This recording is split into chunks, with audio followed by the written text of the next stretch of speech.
अस्सलाम वालेकुम, कैसे हैं आप सब। मैं हूं जहांज़ेब पाकिस्तानी और आप देख रहे हैं नया पाकिस्तान। पाकिस्तान की असेंबलियों में 50-50 साल से हुकूमत करते आए कई सीनियर सियासतदान मौजूद थे, जिनको ये तो पता था कि वो किसी भी तरह अगर नंबर गेम में जीत जाएं तो वजीर आजम को घर भेज सकते हैं। पर वो सीनियर तरीन सियासतदान भी सियासत में इमरान खान के शागिर्द निकले, या यूं समझ ले कि इमरान खान उन सब का प्रिंसिपल निकला। वही इमरान खान जिसे वजीर आजम बने सिर्फ 3 साल हुए हैं। आपको बड़े दिलचस्प अंदाज में बताऊंगा कि ये पूरी गेम ऊपर नीचे हुई कैसे। अमेरिका पूरा जोर लगा चुका था कि इमरान खान को काबू करे, पर हर बार मुंह की खाकर फेल हो चुका था। जब उसे यकीन हो गया कि इमरान खान इनके काबू में नहीं आने वाला, तो उन्होंने अपोजिशन पार्टियों से मुलाकात की। पता चला कि ये पार्टियां तहरीक इंसाफ की पार्टी के मुकाबले में छोटी पार्टियां हैं, यानी तहरीक इंसाफ की अकेली जमात के पास 155 सीटें हैं, मगर अदम एतमाद की तहरीक के लिए 11 पार्टियां भी कम पड़ रही थी। फिर अंग्रेज दिमाग घुमा और उन्होंने पार्टियों से कहा कि तुम अगर तहरीक इंसाफ के कुछ लोगों को साथ मिला लो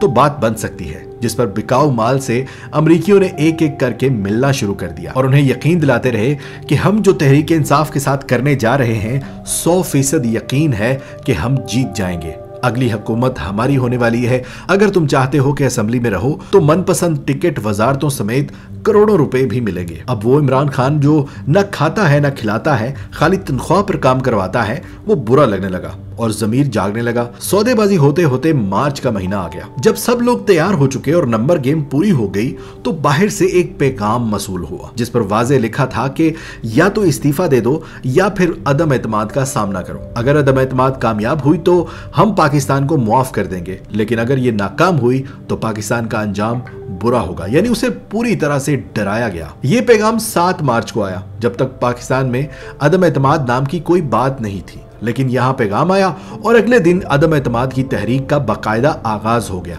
जिसमें सबसे पहले जरदारी साहब ने गरजते हुए पहला बयान दिया। अब इमरान खान के दिन गिने जा चुके हैं, अब उसे घर जाना होगा। फिर पूरी पीडीएम मुत्तहिद हो गई और तहरीक का बाकायदा आगाज हो गया। अब अमेरिका और पीडीएम ये समझते थे कि इस धमकी अमेज पैगाम का जिक्र कोई नहीं करेगा, क्योंकि तारीख जानती है कि जिसने अमरीकियों का हुक्म डाला है उसे मार दिया गया, तो इमरान खान उसके बारे में बात ही नहीं करेगा और चुपचाप अदम एतमाद का सामना करते हुए अपनी जान बचाने के चक्कर में घर चला जाएगा।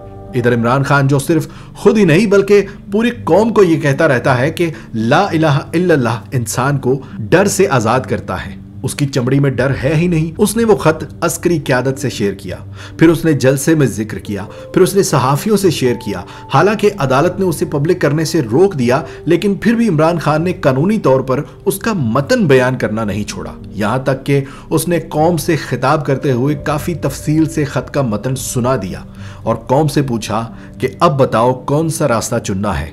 एक तरफ अमेरिका की गुलामी है, एक तरफ आजाद खारजा पॉलिसी। अब भले ये कौम ज्यादातर तारीख से वाकिफ नहीं है, लेकिन गुलामी का तस्वर मौत से बदतर है। यही वजह हुई कि चंद दिनों में इमरान खान मकबूल तरीन लीडर बन गया, जबकि दूसरी तरफ अमरीकियों के टोकरे हलाल करने के चक्कर में शहबाज शरीफ, ख्वाजा आसिफ, खाकान अब्बासी, हमजा शहबाज वगैरह अमरीका और यूरोपीय यूनियन को अपना सियासी और मुआशी किबला कहते रहे, यहां तक कि पूरी कौम को भिखारी कह दिया। अब इतवार को फैसला होना था अदम एतमाद की तहरीक का। इमरान खान ने एक बार फिर से बगैर डरे कानूनी तौर पर इस साजिश को स्पीकर के सामने रखते हुए फैसला स्पीकर पर छोड़ दिया।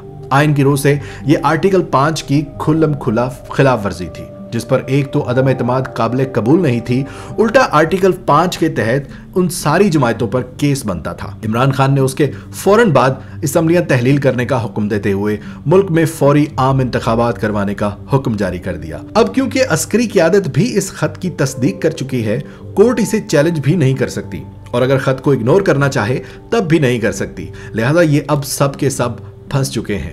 इन्हें इमरान खान कहता रहा कि वापस आ जाओ, तुम्हें मुआफ कर दूंगा, इस साजिश का हिस्सा मत बनो, ये मुल्क की सलामती के खिलाफ है। लेकिन गोरी चमड़ी का जादू, अगले 5 साल की हुकूमत की गारंटी, टिकट और पैसा जमीर तेज पत्ती वाली चाय पीकर जाग चुका था। दोस्तों, तमाम लिफाफे चैनल जो मर्जी कहते रहे, सच मैं बताता हूं आपको कि इमरान खान अपनी जान की परवाह किए बगैर भी सिर्फ एक वजह से ये सब कर रहा है, और वो वजह सिर्फ पाकिस्तान है। इनका टारगेट है पावर में आकर नैब को खत्म करें, ताकि एक दूसरे पर जो केस इन्होंने खुद ही बनाए थे किसी जमाने में वो खत्म हो जाए और उनकी सजाएं मुआफ हो जाएं। आईएसआई और पाक फौज चूंकि हमेशा से पाकिस्तान के एक मुनज्जम इदारों में आती है, ये उसको पंजाब पुलिस की तरह गुलाम बनाना चाहते हैं।